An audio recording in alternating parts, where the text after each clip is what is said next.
Bom dia! Olá, meu amigo, minha amiga, como vai você hoje, dia 7 de janeiro? Eu espero que você esteja bem. Vamos começar o nosso devocional? Sente-se em uma cadeira, ou em um banco, em uma poltrona, ou deite-se. Fique numa posição confortável e comece a inspirar profundamente. Solte o ar lentamente. Sinta o oxigênio entrando pelo seu nariz e saindo por sua boca. Faça isso várias vezes. E comece a dizer a Deus as coisas pelas quais você é grato.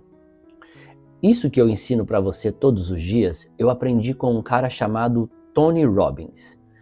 Tony Robbins, ele ensina isso nos treinamentos dele. Eu fiz mais de 10 treinamentos com o Tony Robbins em vários setores da minha vida, para melhorar vários setores da minha vida. E ele disse que é muito importante quando a gente respira profundamente de manhã e antes de começar a dizer a Deus sobre aquilo que nós somos gratos, é muito importante também que nós sintamos a gratidão em nosso coração. Isso porque o ser humano, ele vibra na frequência daquilo que ele sente. Muito mais importante do que o pensamento que a gente tem na nossa cabeça são os sentimentos que nós sentimos em nosso coração. Porque o coração, ele é a casa de Deus. Ele vive dentro de nós, dentro do nosso coração. E aquilo que a gente sente é muito importante. Então, quando você fizer o seu devocional, quando você estiver se preparando para o seu devocional, e você tiver para falar a sua gratidão, aquilo que você é grato, falar isso para Deus, ou pensar, ou em pensamento, é muito importante que você sinta a gratidão em seu coração, para que você vibre naquela frequência de gratidão, ok? Então, lembre-se disso todos os dias na hora de fazer essa parte do nosso devocional. Então, sinta a gratidão em seu peito, lembre daquilo que você quer dizer a Deus e diga a Ele: Pai, sou muito feliz e grato por... E termine a frase. Diga aquilo que você precisa dizer a Ele. Aquilo que você quer agradecer no dia de hoje. Agora, nosso próximo passo é mentalizar a luz de Deus que vive dentro da gente. Mentaliza essa luz, é um poder incrível que Deus nos deu. Nós carregamos a fagulha divina dentro de cada um de nós. Nós somos a casa de Deus. É aqui que Ele vive, dentro de cada um de nós. Então mentalize essa luz, e essa luz ela vai se expandindo. Conforme você vai mentalizando ela, ela vai se expandindo de dentro do seu coração para fora, até tomar conta de todo o seu corpo, até iluminar o ambiente onde você está, até iluminar a sua casa completamente, até iluminar o bairro onde você vive. Aí, agora mentalize uma luz que vem dos céus. Essa luz é a luz de Deus. Ela se conecta a você. E ela entra no seu corpo, através da sua cabeça, aqui em cima, através do topo da nossa cabeça. Essa luz entra aqui e vai purificando tudo que há, que ela tem que purificar. Ela vai iluminando nossos pensamentos, nossos sentimentos. Ela vai iluminando nosso corpo físico, nosso corpo espiritual. E ela purifica cada célula do nosso corpo. Se você que está me ouvindo agora estiver doente em alguma parte, tiver alguma enfermidade, mentalize que a luz de Deus entra em você e purifica aquela área do seu corpo, cura aquela área do seu corpo. Nosso próximo passo é enviar essa luz para as pessoas que nós amamos. Mentalize a luz saindo do seu corpo agora, indo diretamente para as pessoas que você ama. Pode ser para sua esposa, para o seu marido, para os seus filhos, para um amigo no trabalho. Ou, mais difícil ainda, mande essa luz para aquela pessoa que você não gosta ou que não gosta de você. Isso é o mais desafiador. Jesus Cristo nos ensinou: temos que amar o outro como amamos a nós mesmos. Então, se essa luz faz bem para nós, então ela fará bem para outra pessoa. Envie essa luz para outra pessoa. Às vezes, existem pessoas que fazem coisas que nos irritam, coisas que nos deixam magoados. Porém, nós precisamos entender que o outro é o outro. Ele não tem poder sobre nós. E que quando nós permitimos nos irritar, é porque nós demos permissão àquela pessoa. Então envie luz para essa pessoa para que ela seja iluminada, ganhe conhecimento e sabedoria e, quem sabe assim, pare de irritar você. Continue abençoando a vida das pessoas e agora faça seu pedido a Deus. Peça a Ele aquilo que você deseja para o dia de hoje, aquilo que você deseja para esta semana, que você deseja para este mês, aquilo que você deseja para todos os dias desse ano. Pode colocar o seu desejo nas mãos de Deus. Confia em Deus Pai. Confia que Ele vai te ajudar. Enquanto isso, eu farei uma oração. Pai nosso que estás no céu, santificado seja o vosso nome. Venha a nós o vosso reino. Seja feita a vossa vontade, assim na terra como no céu. O pão nosso de cada dia nos dai hoje. Perdoai as nossas ofensas, assim como nós perdoamos a quem nos tem ofendido. Não nos deixeis cair em tentação e livrai-nos do mal. Amém.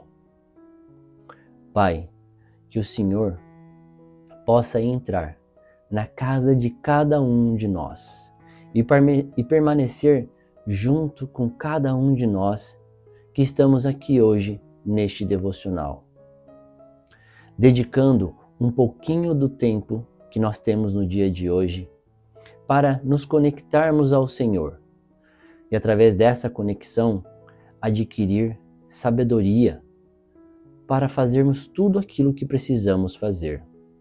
Pai, por favor, nos guie na direção e no propósito que o Senhor tem para cada um de nós. Muitas vezes, nós nos desviamos, andamos por caminhos que o Senhor não desejou para nós.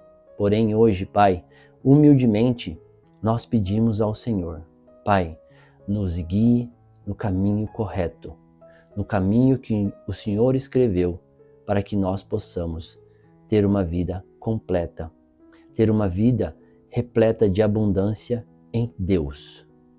Muito obrigado. E agora, vamos para a nossa leitura. Assim, aproximemo-nos do trono da graça com toda a confiança, a fim de recebermos misericórdia e encontrarmos graça que nos ajude no momento da necessidade. Hebreus, capítulo 4, versículo 16. Muitos de nós sentimos um vazio profundo, uma sensação persistente que nos falta algo essencial. Isso nos leva a buscar soluções temporárias que, no fim, só aprofundam essa sensação de vazio. Esse desejo, essa lacuna de sentimentos, não é algo que possa ser preenchido por soluções mundanas ou prazeres carnais. A verdadeira cura para esse vazio espiritual reside na aproximação e no fortalecimento do nosso relacionamento com Deus. Assim como cada órgão em nosso corpo tem um propósito específico e vital, nosso coração tem um espaço reservado para Deus, algo que é indispensável para que possamos ter uma vida plena e que caminha em direção a um propósito. Reconhecer que somos filhos de Deus e permitir que Ele habite em nós é fundamental, e o Pai nos deixou instrumentos para nos aproximarmos dele, como por exemplo a oração. Por meio dela, nos comunicamos com o Espírito Santo e nos tornamos sensíveis aos apontamentos dele para a nossa vida. A prática da oração é como um filho que se assenta aos pés de seu pai. para contar a respeito de seu dia, abrindo o coração em relação a seus sentimentos, expondo suas necessidades e recebendo conselhos e direção.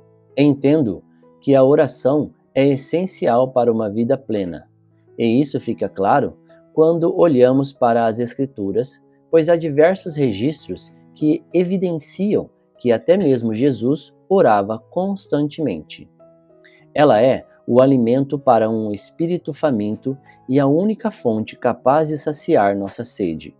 Hoje, encorajo você a adotar a prática da oração diária, pois assim você encontrará a plenitude que sua alma tanto anseia. Palavra-chave de hoje: oração. Leitura bíblica, Êxodo capítulo 5. Depois, Moisés e Arão foram falar com o rei do Egito e disseram: O Senhor, o Deus do povo de Israel, disse: Deixe que o meu povo vá ao deserto, a fim de fazer ali uma festa em minha honra. Quem é o Senhor? Perguntou o rei. Por que devo ouvi-lo e deixar que o povo de Israel vá ao deserto?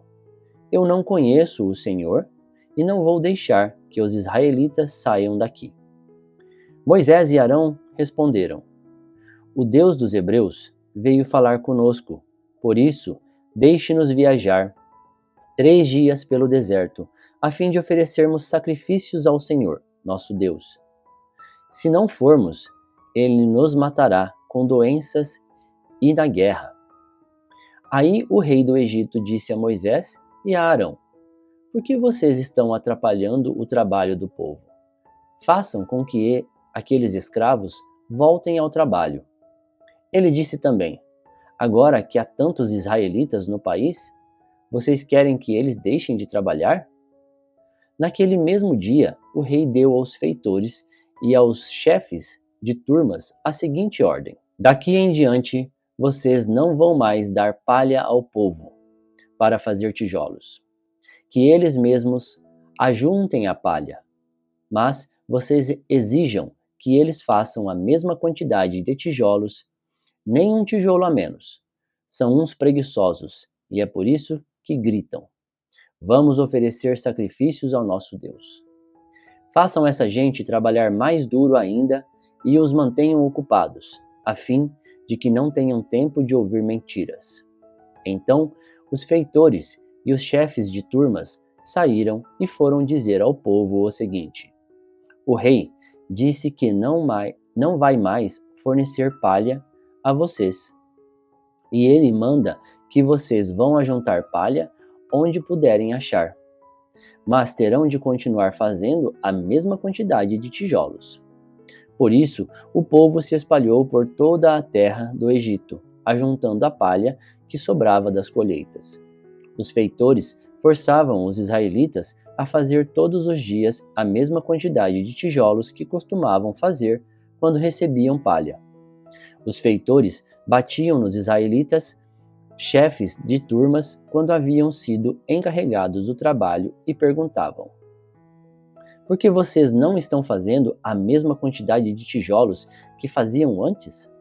Então, os israelitas chefes de turmas foram se queixar ao rei.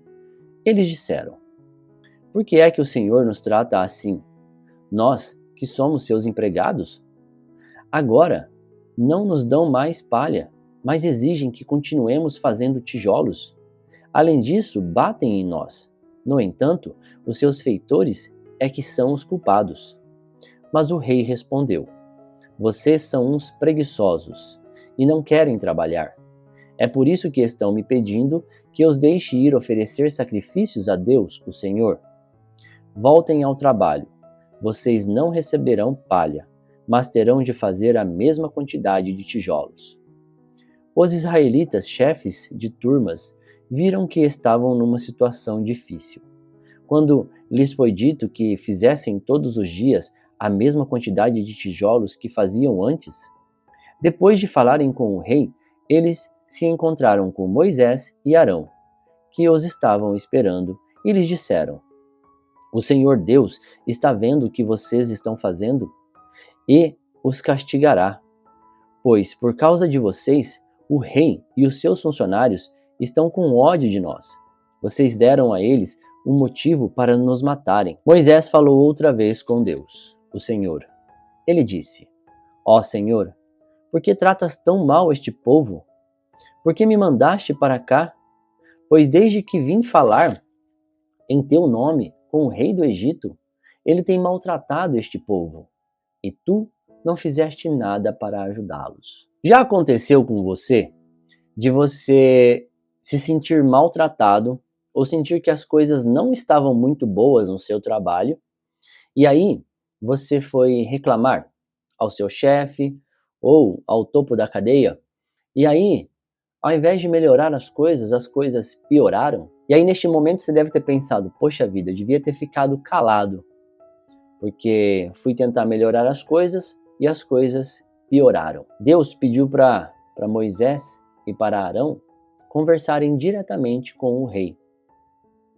E o rei endureceu o coração dele. Aqui nessa Bíblia, nessa Bíblia que eu estou lendo aqui, nova tradução na linguagem de hoje, não está escrito da mesma forma que está escrito na tradução antiga, e também não está escrito da mesma forma que está escrito em hebraico. Em hebraico está escrito assim, que Deus iria endurecer o coração do rei, para que o rei não aceitasse. E aí vem uma pergunta na nossa cabeça, provavelmente. Por que Deus ia fazer isso? Ia endurecer o coração? Só para vocês entenderem o que significa endurecer o coração, escrito em hebraico, significa o seguinte: no Egito, naquela época, eles acreditavam em vários deuses, e um dos deuses era o rei Anubis, que era o rei do mundo inferior, vamos dizer assim. E no momento da partida, no momento em que uma pessoa morria, o que eles tinham que fazer? Eles tinham que...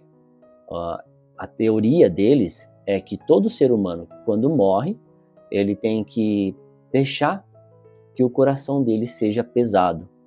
E quando o seu coração for mais leve do que uma pena, a pena da justiça, significa que você pode entrar no reino dos céus. Se o seu coração for mais pesado do que uma pena, então você não pode entrar no reino dos céus. Você deveria ir para outro lugar.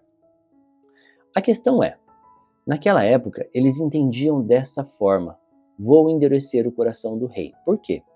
Porque os reis do Egito, eles davam um jeito de enganar o Deus, lá, o Deus inferior, lá, na hora de entrar.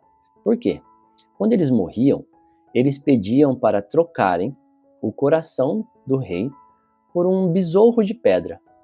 Então, eles tinham que fazer ali, mumificar aquele corpo, e na hora da mumificação, eles retiravam os órgãos, somente deixavam o coração.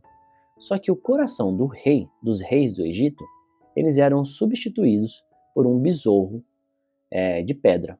O que acontece? O besouro, ele não tem culpa no cartório. Se ele não tem culpa, é aquele besouro de pedra, né? Não o besouro em si. O besouro de pedra, ele não tem culpa no cartório. Se ele não tem culpa, uma vez que ele fosse pesado na balança, é lógico que sem culpa, a pena da justiça ia ser mais pesada do que o besouro de pedra. Então era esse termo que Deus estava se referindo. Vou endurecer o coração do rei. O que ele queria dizer? Eu vou tirar a culpa do rei. Eu vou fazer com que o rei não sinta culpa por fazer maldade a vocês. Porque, na verdade, pela lei do Egito, pela crença do Egito, se ele fizesse maldade com as pessoas, ele não poderia entrar no reino dos céus. Ele ia diretamente para o submundo. Então, se Deus endurecesse o coração dele ou transformasse o coração dele em pedra, o coração dele seria mais leve do que a pena da justiça e ele não teria culpa nenhuma no cartório, ou seja, ele ia direto para o céu. Essa era a questão. Então, quando a gente vê isso, a gente pensa, poxa vida, mas espera, Deus poderia não ter feito isso e botar no coração do rei bondade para que ele aceitasse e os israelitas simplesmente conseguissem sair dali e adorar a Deus no deserto. Mas não é isso que acontece. O restante dessa parte da história, o motivo, eu vou deixar para compartilhar com você nos próximos capítulos de Êxodo, porque tem muita história ainda, tem muito castigo que vai acontecer, tanto com o povo de Israel e depois vai acontecer com os egípcios. E se eu falar agora para você o motivo que eu acredito, isso é uma coisa que eu estudei, estudando teologia, eu estudei e que eu acredito nessa forma. Existem várias teorias. A minha teoria é uma e eu vou compartilhar com você. Só não vou compartilhar hoje por quê? Porque eu gostaria que você acompanhasse cada capítulo de Êxodo para você entender o que vai acontecer com o povo de Israel, o que vai acontecer com os egípcios, o que vai acontecer novamente com o povo de Israel. E assim, subsequentemente, para você entender o contexto, por que Deus endureceu o coração do faraó. Ok? Agora vamos lá para o outro livro, que é o Café com Deus Pai. O Café com Deus Pai, ele fala do poder da oração. A gente pode conectar as duas histórias. Primeiro, Deus ouviu a oração dos israelitas. Por isso, entrou em contato com Moisés, pediu para Moisés e Arão, que era seu irmão, irem falar com o rei para ajudar os israelitas.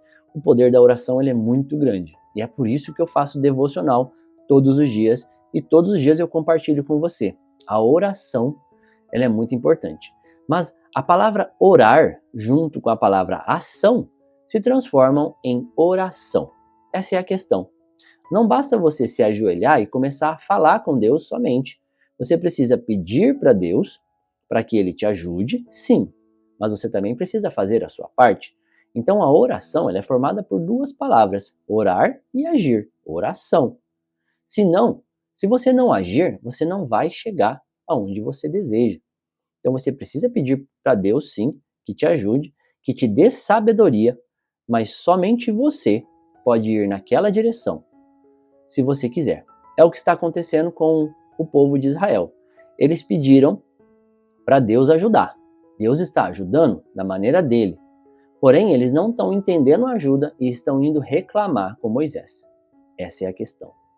Então, meus amigos, eu vejo vocês no próximo capítulo e eu espero que vocês tenham um dia abençoado e que talvez a reflexão de hoje faça sentido para você. Tá reclamando demais da vida? Tá fazendo oração, mas não tá agindo como deveria? Não adianta pedir para Deus para ganhar na loto, por exemplo, e não comprar o bilhete. Não faz sentido. Se você quiser ganhar na loto, você precisa comprar o bilhete no mínimo. Não dá para fazer milagre também. Quer dizer, dá sim. Deus pode fazer um milagre em sua vida, com certeza. Mas faça a sua parte. Se você pedir para Deus para ganhar uma bolada de dinheiro, tome a decisão de fazer algo que vai fazer essa bolada de dinheiro entrar na tua vida. Senão, não tem como fazer isso. Tá? Se você, por exemplo, quer um novo emprego, não adianta ficar em casa esperando que alguém aperte a campainha da sua casa e venha dizer para você, eu vim te dar emprego porque Deus falou comigo. Aí você está querendo que o milagre seja grande demais.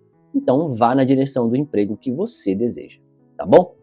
Eu vou ficando por aqui, tá? Vou deixando com você hoje essa reflexão e compartilha. Lembra de compartilhar com os seus amigos, com os seus parentes.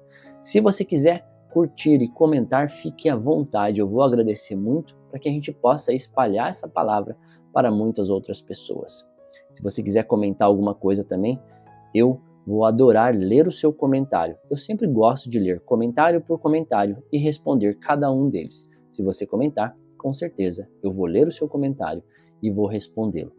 Muito obrigado, tenha um ótimo dia e que Deus o abençoe.